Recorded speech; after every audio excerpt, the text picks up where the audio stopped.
Hey everybody, it's Rook. Welcome back to the table. At the time of this video, the North American release of the Battle City Box is less than a week away, and I've been counting the days until we get this out. I have several secured at my local game store when it comes in, and I can't wait to start going through the physical cards and getting some remote dueling started. Now, the box has already been out in Europe since late November, so we have seen several people at this point go through the box and start doing tournaments. We've also seen some online play with sites like Dueling Book, updating the site so that the skills are already included, and we're seeing some very early meta peeking out there.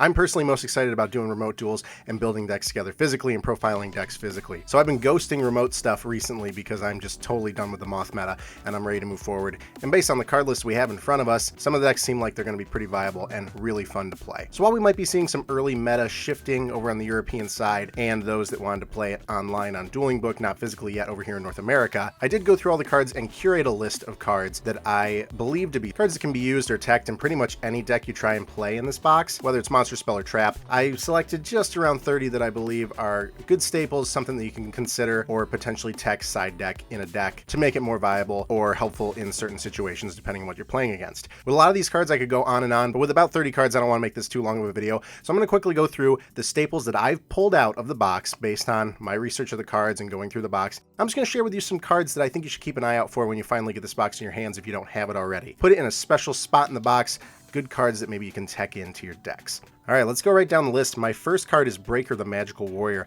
This is a 1600 attack effect monster, and it's a spellcaster monster, so it's very good around spellcaster synergy already, but when this card is normal summoned, you have a spell counter on it, and it gains 300 attack for spell counter. So with the spell counter on it, it's at 1900 attack to start. The highest 4-star monster in the game, except for Zombira. I'll get to Zombira soon, but 1900 attack is typically the highest 4-star you're going to see in Speed Duel, so that's a really, really great card just to have on the field. Additionally, you can remove the spell counter right away, pretty much, to remove a spell or trap on the field, or destroy a spell trap on the field. So it comes with its own magic removal, and if you decide to use the magic removal, it's still 1600 attack, which is okay.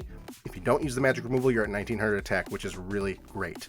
So Breaker is a good card to tech in pretty much any deck. I was using this card in a lot of decks at the height of my competitive career in the advanced format back in like 2011. This card is just really good to splash in any deck. Breaker, watch out for that one. Kaiku, the Ghost Destroyer. This is a card I feel a lot of people have seen before. Much older card and very iconic. It starts with 1800 attack as a 4-star monster, which is pretty good in the Speed Duel format. And each time it inflicts battle damage to your opponent, you can remove up to 2 monster cards from play from your opponent's graveyard. A lot of what's going on and a lot of what I think the meta is going to shift to in this box is putting stuff in your graveyard with cards like Foolish Burial or even Viral Infection in order to set up plays like, for example, the Valkyrie and the Magna Warrior deck. That Yugi skill says that you can use cards in the graveyard. You have people using Foolish Burial to drop those cards into the graveyard so that you have your union for a deck like that. Kaiku is a good situational monster where it's still a strong monster, but it's also removing that ability for your opponent to get Valkyrion out, for example. So I think that's going to be a really good card. I think we're going to see that in a lot of side decks. Maybe not maining it, might be more situational, people that are trying to fuel their graveyard, but Kaiku, you're going to watch out for that one too. Magical Hats is going to be fun. This is definitely one of those where I don't think it's competitive. It can be,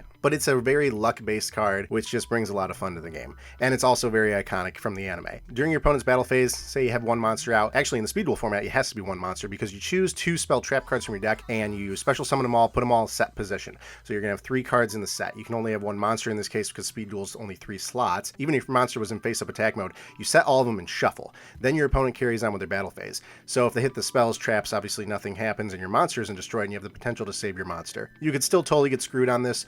That's the fun of the chance, and you shuffle it around like straight up like the hat game. So Magical Hats will be a fun trap to look out for. Mind Crush is pretty simple. You declare a card name. If that card's in your opponent's hand, they discard all copies of it. Otherwise, you discard a random card. So I think that with a lot of decks that are coming in this box, and even decks in the current meta, there are going to be situations where you have a good idea of what's in your opponent's hand.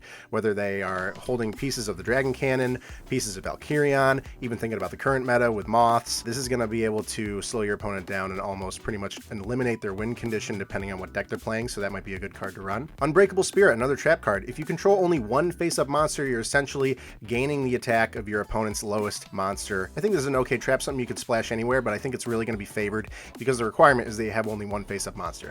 So I think this will be good support for the boss monsters. Vorse Raider I threw in here because it's a 1900 attack monster. There's some good synergy around Beast Warriors, and there is a specific deck all around Beast Warriors, but Vorse Raider, similar to like we saw Gilgarth in the previous meta, was just an 1800 attack. Now we're seeing just a normal 1900 attack. So we are seeing that power creep come up. Vorse Raider is going to be a good one if you want just some solid attack on the ground. Alright, Zombira the Dark. This card is as old as time. Currently the strongest 4-star monster in Yu-Gi-Oh! Speed Duel. The strongest. A lot of cards right now we're seeing 1900 attack, 1800 attack, this one's at 21. But of course it comes with a price. This card can't attack your opponent directly, and if this card destroys a monster by battle, it loses 200 attack. So basically you throw this on the field and you can beat over a monster, but then you're at 19, which is on par with what we're seeing now. Zombira is a tough play just because it can't do battle damage directly, and if your opponent runs out of monsters, it's taking up a slot and you can't use it, and you're only losing attack as you attack. So a really neat card. Use this sparingly, depends on the situation. Acid Trap Hole. More trap holes, not to be confused with Adhesion Trap Hole. Acid Trap Holes, you select a face down defense position monster, you flip it face up. If the defense is 2,000 or less, you destroy it. If it's more than 2,000, nothing happens. This is a hard check of a set monster. Most set monsters are going to have less than 2,000 defense if you're setting a 4-star. So there is a good chance that you're going to destroy a set with this one. Now we also have Nobleman of Crossout in this box, which is inherently better, but Acid Trap Hole is a trap card, whereas Nobleman is not even a quick play spell, it's just a regular spell. So situationally, this might be a good call. Also, I love to include that it's one of the trap holes. The quick play spell Shrink is in this box. This is very simple. Select a face-up monster on the field, halved until the end of turn, and it's a quick play spell. Really catch your opponent off guard. If they try and blindly swing into you with the back row, there's your Shrink. Draining Shield is a very versatile trap card that you can use in any deck. This one, when an opponent's monster declares an attack, target the attacking monster, negate the attack, and if you do, gain life points equal to the target's attack. We also have another card coming out in this box, just straight up negate attack, but Draining Shield inherently better with the life point gain. Now, there's a lot of traps I'm rattling off, and I want to remind everybody that there are a lot of cards in this box that are going to render your traps useless. Watch out for the Jinzo decks, but Draining Shield, that's another great one. I threw Wall of Illusion in here because that's another monster with a higher defense, similar to the Command Knight, only 50 points shy of that, 1850, so this might actually bonk quite a few monsters that try to attack it if you're looking at 4 stars. This is a monster that attacks this card is returned to its owner's hand after damage calculation, so not only do you have the chance of it bonking you, but it also may return the monster to the hand, which really slows your opponent down. Alright, Dimensional Alchemist was one of the rumored cards that was confirmed. This is a 1300 attack fairy monster, also 4 stars. Once per turn you can activate the effect to banish the top card of your deck, and if you do till end of turn the card gains 500 attack, so that puts it at 1800. Now when this card is destroyed and sent to your graveyard, it has to be destroyed, you can target a banished monster and add it to your hand. So this is a great way to kind of cycle through your deck to get the cards that you want, maybe if you're setting up some sort of fusion or ritual, etc.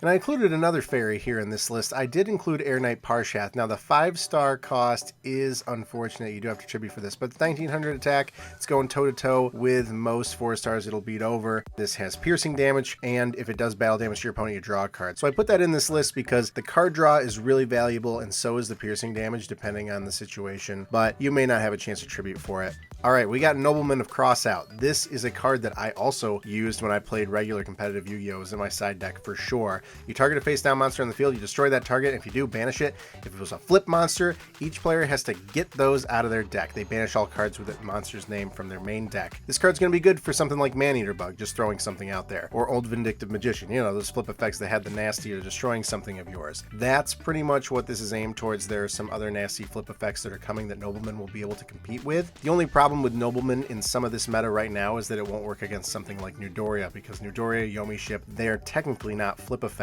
In the same vein of hype cards that were confirmed before the Battle City Box card list came out, we have Book of Moon. That is going to be a staple that a lot of people are going to use in their decks as well. Book of Moon is a solid card no matter what deck you use, primarily because there are going to be a lot of things your opponent does that involves monsters with really nasty card effects on them. There's a lot of utility with this card, as you can cause an opponent's monster to not have an effect by flipping it face down, can stop an attack, the list goes on and on. The fact that it's a quick play spell is what makes it especially useful, and there's some potential synergy there with other cards like Nobleman of Crossout or Acid Trap Hole. You will be seeing Book of Moon consistently.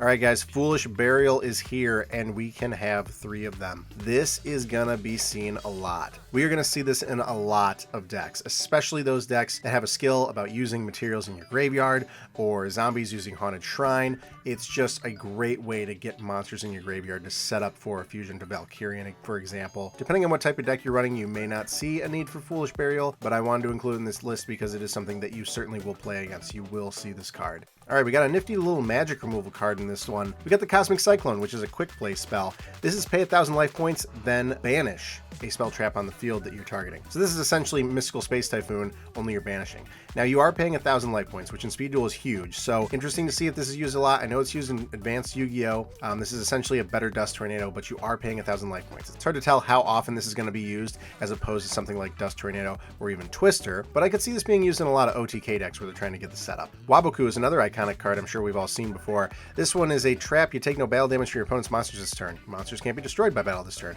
It pretty much buys you another turn. Pretty simple, but a very effective trap. In addition to Waboku, I think we're also going to see some Rope of Life splashed in decks. This is a card where when a monster is destroyed by battle and sent to the graveyard, you can discard your entire hand, and then you special summon the monster back. It gains 800 attack. So you're essentially dropping your whole hand to the grave if you really needed that monster, and it's getting an 800 attack bonus. You might see some folks have this in the side deck, especially if they're playing heavy boss monster decks. Alright, next card, I have Jinzo in this list for obvious reasons. We've seen Jinzo be legal since the beginning of August 2020, and you can see exactly what kind of menace it's been over in Europe, as the current meta relies heavily on staple traps that are really powerful, but Jinzo shuts that down. You're gonna see Jinzo continue to have a nasty presence in the Battle City box, and a lot of the cards that I mentioned are traps, so Jinzo will render those useless. You won't even be able to activate them.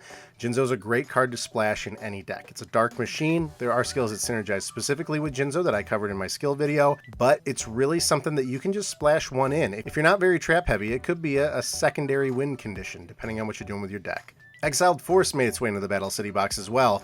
1000 attack, 1000 defense, really not using this to attack with, but it is a 4-star, and you contribute this card to target a monster on the field, destroy that target. Essentially, you would be putting this down just to tribute and destroy a monster. Think of it like Offerings to the Doom, only it's not a quick play, and obviously you don't get penalized with not being able to draw the next turn. If your turn is started, and there's a nasty monster on the field you want to get rid of, you can blow your normal summon to put Exiled Force out there and tribute.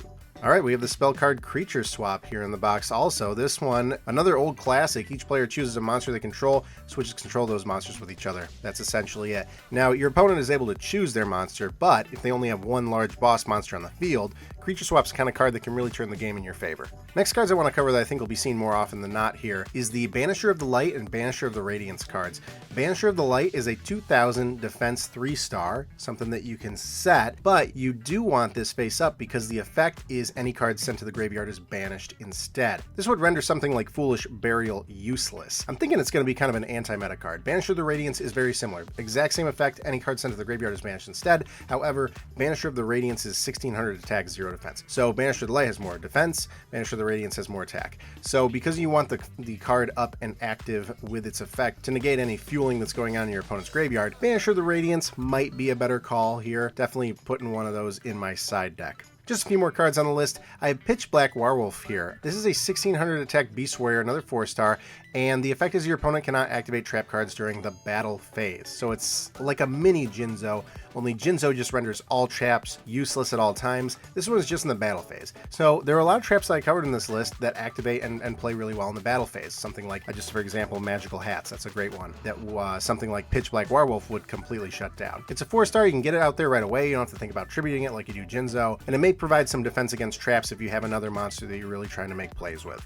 Storm is in the Battle City box as well. One of the very few cards right now in the Speed Duel format that offers multiple magic removal. You have to sacrifice the spells and traps that you have in order to destroy the same amount of spells and traps your opponent may control. So we are losing cards on both sides, but depending on what your opponent has, it might be the right play. Interesting addition from a magic removal perspective. Alright, last card in my list of staples, cards that you can really tech in any deck that I found were worth talking about. The last card is Judgment of Anubis, and it's a trap card that I chose just because of the specific circumstances of this card. I don't think it's going to be used that often, but it is something that you can use in any deck. The Judgment of Anubis is you activate the trap, discard a card from your hand, you negate the activation and the effect of a spell card controlled by your opponent that has the effect of destroying spells and or traps on the field, so you're negating magic removal and destroying that magic removal card.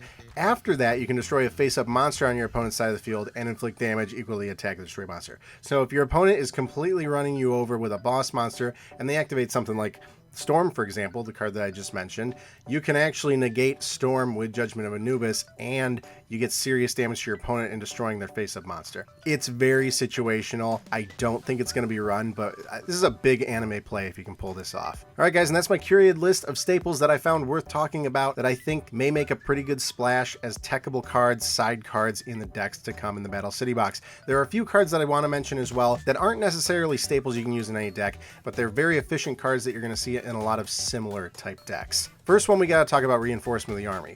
This is going to be insane also at 3. This is very simple. Add a level 4 or warrior monster from your deck to your hand. So you're essentially searching for your warriors. There's so many warriors right now in the current meta. Interconflict warrior, even thinking all the way back to Amazoness. This is great to get something like Swordswoman in your hand. With all the warriors that are being released and the warriors that we already have in the format, Reinforcement of the Army is gonna be seen a lot. Giant Rat is also here, a 4-star Earth monster. This is a beast. When it's destroyed by battle and sent to the graveyard, you can special summon an Earth monster with 1500 or less attack from your deck in face-up attack position. So Earth monster, also around warriors. Giant Rat doesn't really have attack and defense that's worth mentioning. It's not going to attack too often. It's really just going to get destroyed so you can get more warriors out or other Earth monsters. And similar to a card like Nidoria, it's not a flip effect, so you can't Nobleman across out this one. And last card for real this time that I wanted to quickly mention, Darklight. Darklight caught my eye because of all the PTSD I have of seeing Moth so much. This is you tribute a dark monster with 1500 more attack, destroy all monsters that were special summoned this turn. So this one doesn't work with every deck. Obviously you need to have a dark monster, not all decks are going to have dark monsters.